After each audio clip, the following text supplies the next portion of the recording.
Hey guys, welcome back to another video. Basically guys, if you're using your Revanced extended for YouTube and if you're facing any, buffering or loading issues guys, you're not alone, and this quick guide will basically show you how to fix those pesky problems so you can enjoy your smooth playback again. So let's dive right in.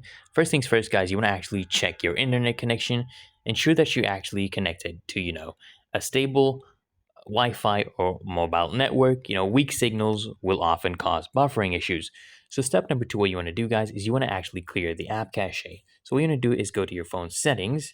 Okay, go to settings, and then what you want to do, guys, is you want to navigate to apps. Let me go right here, down here, app management. So when you come to apps, you're going to go to here, app list.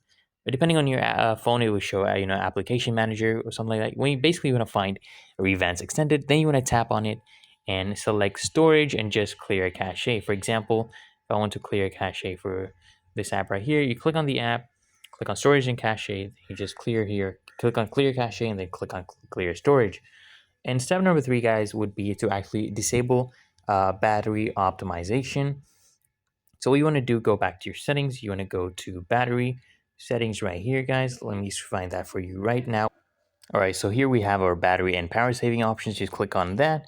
Then you can click on here. For battery optimization, you want to click on power consumption detection.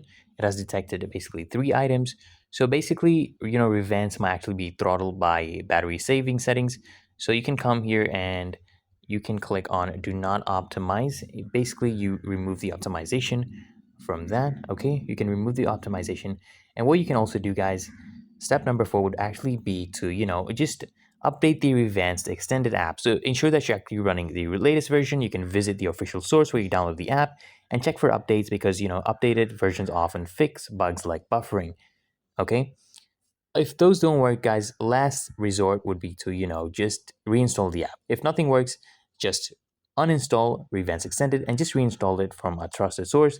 This basically ensures that you have a fresh install without any corrupted files. And there you go, guys. With these steps, you should be able to fix the buffering problems in Revanced extended and, enjoy uninterrupted streaming. So guys, if this video helped, don't forget to like, comment, and subscribe, guys, to Appier Solutions. Thanks for watching, guys, and I'll see you in the next one.